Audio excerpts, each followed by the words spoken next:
Black woman had our back. She always put us on the map. She nurtured us from a babe. So first you just look at that. What's good, black people? First and foremost, if you're a first time viewer of my content of this video, like this video, subscribe to my YouTube channel. So today I want to answer the question of a young black man who asked me a question concerning how to deal with being targeted for being unapologetically black. Now, if I'm not mistaken, this man is around 15, 16 years old. I think he's a sophomore in high school, if I'm not mistaken. But even at that, he's just in high school in general. Not that far from my age, because I just turned 20. And, you know, I had to deal with this particular issue of being targeted in high school, being targeted for being unapologetically black, and being targeted for being outspoken about how much I love black women and how much I'm just not going to be exclusive for everybody else, or I'm not going to be assimilated, or I'm not going to have everybody in my inner circle, or I'm not going to be for everybody and put everybody on a pedestal before me. You know, when I put my people first, when I made my people a priority, when I made it a priority of myself to teach my people who they really are as black people and who they really are and the purpose that we have, and when I started to be about black empowerment 24/7, you know, that becomes an automatic threat to white supremacy for a black man to be about his people. Okay? For a black man to say that he put his woman on a pedestal and above any other woman, and that he looks to create a functional black family, that is a mortal threat. That is a total threat to white supremacy. A critical threat to white supremacy at that, which is why they try to emasculate and effeminate black men, you know. So I'm gonna tell you, I'm gonna try and keep this quick and short as possible. I'm gonna tell you how to deal with these particular issues. Now, first up and foremost, I have been targeted not only by the school, or not the school, but people within the school, but I have also been targeted by family members as well. I've been targeted for making particular videos concerning interracial dating. I've been targeted for making particular videos concerning racism. I've been targeted for making videos concerning how much I love black women. I literally made a 10-minute or 12-minute video, two videos I've made that were each at least 10 minutes, just talking about how much I love black women. You know, and the backlash that I got for it was it was astounding. And it wasn't astounding that, you know, that white people didn't like it, but it was the fact that black people didn't like it. Black people didn't like me being unapologetically black. Black people didn't like me being only for my women. You know, a black man would tell me that I'm being racist or I'm limiting myself. A black woman would tell me that I have bitterness in my heart, and, you know, I'm being racist just for me only liking black women. You know, there was these two particular black women, black girls, not even black women, black girls, who were freshmen, and, you know, they were in the band program like I was, and, you know, they didn't like me talking about white people a particular way. They didn't like me exposing their history and what they've done to black people. They didn't like the I guess you could say the so-called generalization that I was perpetrating on white people. They didn't like how I was calling white women ugly. They didn't like how I said I didn't want to associate with white people and I dislike white people. You know what I'm saying? So all of this happened, you know. You know, they would try and come up to me and just do, like, I guess you could say immature stuff. You know, they was like, I'm gonna be with a rich white man, and we're gonna have mixed children, and they're gonna have good hair. You know, it just shows you not only the ignorance but the self-hatred that these black people had alone. You know, but when you deal with black people, let's first deal with black people. When you deal with your own people, and it can be family members as well, when you deal with your own people who dislike the message that you have to portray or that you have to send out when it comes to being unapologetically black, of course you have to stand your ground, but you have to come at them from a form of love, because 9 out of 10 black people do not understand, and they're not informed like we are when it comes to being unapologetically black. They don't know the influence that we have. They don't know the importance of it. They don't know the significance of it. And they never been informed about their history. A lot of them are scared. You know, deep down inside, they know what you're saying is true, but a lot of them are scared because of the consequences that may come by being unapologetically black. You know, they don't have a problem being ratchet. You know, they don't have a problem cussing out another black person in public or being contentious, you know, publicly. They don't have a problem saying, "Oh, you a lame man, nigga, fuck man." They don't have a problem doing that. They don't have a problem looking a fool in front of white people. They don't have a problem being inferior or looking foolish and unintelligent in front of white people. But when it comes to being unapologetically black, when it comes to having dignity and self-love and self-respect for themselves, they're timid, they're nervous, they're intimidated, they're fearful. You know, and that's because we've been programmed to be that way. We've been programmed to fear being unapologetically black towards white people. We have been programmed to uphold them on a pedestal. We have been programmed to see them in a particular light. You know. And so when you have these particular white people, let's go to the other side of the coin. You know, when you're targeted towards white people or by white people. When you have these particular white people who will try and tell you that you're racist. Excuse me. You have these particular white people who will try and tell you that you're racist and you have bitterness in your heart. You know, you have particular white people like that, or they'll try and give you the scenario, well, if I was to say I was unapologetically white, or if I was to say that I was about white empowerment, you would call me racist. First, let's make it clear. Let's make it clear that I don't care what you say about me, what you say about my people. I don't care what you say concerning how unapologetically black I am. I don't care if you're about white empowerment. I don't care if you're for white people. You as a white person should be for your people. You know what I'm saying? Any race of people, any nation of people should be for their people first. Okay? You should be for the best interests of your people. So it doesn't bother me if you are for the advancement and the empowerment of your people. Everything concerning the society in which we live in is for your advancement and your empowerment. And when we have black people like me, black people who are unapologetically black and about black empowerment, that is a threat to your society, that is a threat to your system, and that's why you see me in a particular way. That's why you side-eye me. That's why you try and peer pressure me, or you downgrade me, or you devalue how I feel, or they'll go so far to the extent where they try to minimize your anger. They'll try to minimize your points. Oh, that was so long ago. You know, we should forget about that. That was so long ago. That was in the past. I'm not like my ancestors. I never owned you. Why are you dwelling in the past so much? They will tell you this foolishness like this, right? They will never tell a Jewish person to get rid of their hatred or how they feel towards the Holocaust. They wouldn't even look a Jewish person in the eyes and tell them that. They don't have the guts to do that. Because they understand what they went through, and they understand the horrific history behind the Holocaust and what has happened to their people, and they have respect for the Jewish people, the so-called Jew people. They don't have any respect for black people. Imagine, even back in the 1920s and 30s, they were telling black people to get over what happened to them during slavery and what was happening to them during that time. And it's still happening today. So a white person doesn't have the qualifications, and he is not permitted to even tell you to get over something that has been perpetrated against you by them. You know? And even if they weren't involved, even if their ancestors weren't involved, you're still a part of the race.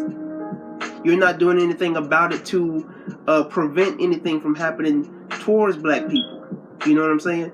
And I'm not inspiring, I'm not motivating, I'm not telling a white person to do that, because, you know, it's not your obligation. And I don't care how sympathetic you are towards me and towards what has happened to my people. If you're not willing to make any type of systematic moves to try and prevent the racism, white supremacy, strategies and methods that are against black people, then everything that you're saying is void. Is meaningless. You can say, oh my God, I just love black people, and oh my God, it's just so bad what happened to your people. You can cry your eyes out. You can cry your eyes out. I don't care how sympathetic you are. I don't care how sympathetic you are. If you are not making any type of systematic moves to advance my people, if you're not making the effort to tell other white people about their racism, and I'm not, again, like I said, I don't care what you do with your life. I don't care if you're sympathetic or if you're non-sympathetic. That's not my obligation. That's not my priority to try and wake up white people. My priority is to wake up black people. My priority is for black unity. I'm not trying to unify with any other race of people or anybody else other than black people. When black people get on one accord, that's when we are going to start advancing and progressing as a people. Not when we find some type of barrier or ground with other races of people, in particular white people. When black people get on one accord, that's when we become a threat. But at the same time, that's when we will have progression. That's when we will have order. That's when we will have empowerment, and that's when we will start to advance as a people. So like I said before, no white person has the qualifications or the requirements to tell you to get over racism. They don't have the requirements to try and tell you how to feel when you are oppressed, or when you go through something that is, I guess you could say, racially discriminatory, right? No white person has the qualifications to tell you to get over racism or to get over slavery, So when you're targeted towards white people are hypocritical. They are hypocrites to try and tell you that you are spreading hate, that you're being a reverse racist. You don't have the power, the authority, or the dominion to try and impact the life of a white person, because as soon as you try to even come close to impacting their life, they are done with your ass within less than an hour. And you know how they do that? With a gun. So it's an illusion. It's false. It's very invalid for a white person to try and say that you're a racist. Because racism goes farther than just emotions. Racism is far more complex than just I hate you or I think I'm better than you because due to your race. It's a system. Racism is a system. It's a structure. It's an organization. But I won't get too much deep into that. I just wanted to give you the advice for the young black man who asked me this. I want to give you the critique and the very complex, and hopefully this was in order, decent advice on how to handle these situations. When it comes to your people, you have to understand that they are brainwashed, and they have been deeply ingrained to uphold white supremacy. They have been programmed to be coons. They have been programmed to be a footstool to white people. We have been ingrained and injected with an inferior complex. We don't have a problem having a white savior. We don't have a problem looking to other races of people to satisfy our desires, our needs, and, to supply us, with a house and clothes and food and shelter.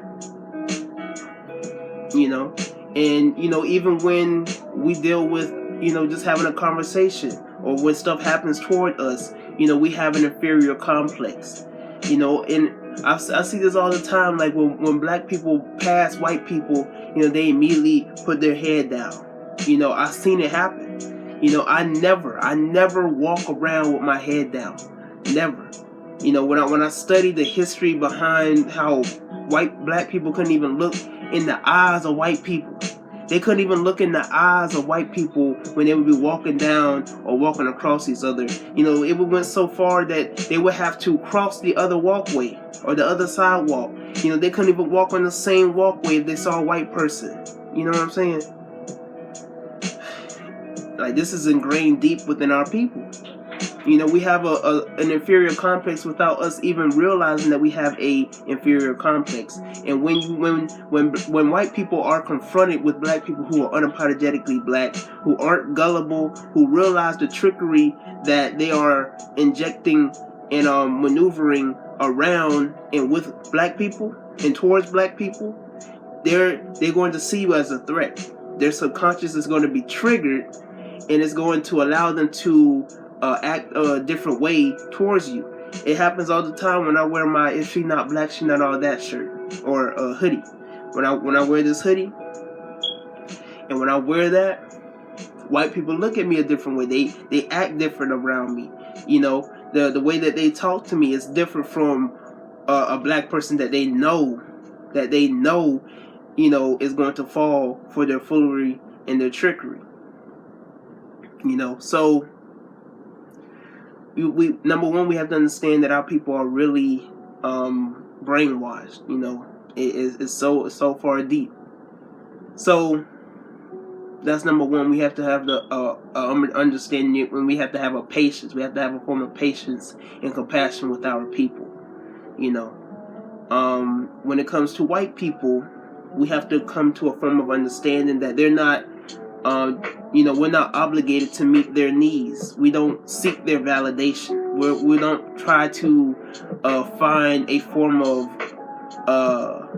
you know, grounds with white people. We don't have to try and find some type of form of compromising with them or trying to console with them when it comes to how we feel and just for our best interest as a race of people. You know, so when it comes to white people, number one, we're not obligated to satisfy their needs, to satisfy their emotions, to satisfy how they feel and think about us. We don't have to, or nor should we be obligated to, or feel obligated to meet their needs, because they have a superior complex. When they're up front with a black person who's unapologetically black, it messes with their subconscious because they see us as servants. They see us, you know, they're so ingrained and they're so normal, or they're normalized to the concept of black people worshiping them. They're so normalized and they're so brainwashed of seeing black people worshiping white people that when they're confronted with a black person who no longer is falling for that foolishness and praises himself before he praises anybody else, you know, that becomes a threat. That's why you have white people who will be in outrage when a black person like me, a black man like me, who is unapologetic for his women, who put his woman on a pedestal. I've seen so many white women get so mad at me because I said that I love black women and white women are ugly to me. Just for me saying that black women are beautiful and white women are ugly, it triggers their superior complex. It triggers it. It triggers it. I've had conversations with white people. Why you feel this way? Why can't you love other women? Well, what's wrong with loving other women? You know? But you see, if I was to say that I didn't like black women because this, but I love snow bunnies, I love Latina girls, they wouldn't try and correct me. They don't see a problem with it because they feel that same way. They feel that exact same way. That shows you how they feel about us. They don't have a problem with us demeaning ourselves and devaluing ourselves because they devalue us. They don't have any type of respect for us. They see us as inferior to them. They don't have to tell you that you're inferior to them because you conduct yourself inferior. You sing these songs about how you're a nigga. You a bad bitch. You a bad bitch. You a bad bitch. Or I kill a nigga. I shoot a nigga. I do this and that. You already made it known to yourself that you are inferior to these people. You already made it known that you have no type of self-respect for yourself. So why should they respect you? You already made it known to them that you are inferior. You already made it known to yourself, or to them. The way that you dress, the way that you conduct yourself. So, they already see you as inferior. So, you shouldn't be obligated to try and meet their needs or to try and compromise with them. because they don't respect you. They don't respect any type of black man. They don't honor any black man who has a backbone. And they don't respect any black person who is about their people first. So, hopefully this video was very helpful for you. I'm sorry that it was 20 minutes, but I wanted to keep this at least 10 minutes, but I'm glad that this video was helpful. I hope this video was helpful for you to gain a sort of understanding on how to deal with these particular people, how to deal and maneuver around, you know, just being targeted. You know, if you have any more questions concerning being targeted, you know where to find me, DM me, whatever you need to do to try and you know, to help yourself in general. You know, so I hope this wisdom that I passed down to you was helpful for you and anybody else, whoever who is going through this particular issue. So until next time, I'm Tyrone. Like this video, subscribe to my YouTube channel. Comment below what you thought about what I had to say. If you like what I had to say, if you didn't like what I had to say, if there was anything that I left out that you felt like I could have added to this message, put that in the comment section below. And support my clothing line business. This is one of the hoodies that I was talking about. If she not black, she not all that. We do have this in the clothing line, in the storefront. If she not black, she not all that. So be sure to buy that, you know, so you can be unapologetically black. Until next time, I'm Tyrone. I'm out. I'm a true terrorist. I would never doubt that this is where I belong. You see what I've become. My life has moved so fast. My work is never done. Through the looking glass, I see no time for looking back. The past is in the past. The future's in my grasp. In a place mentally like it's meant to be, heaven sent for me. The universal entity drive matches intensity.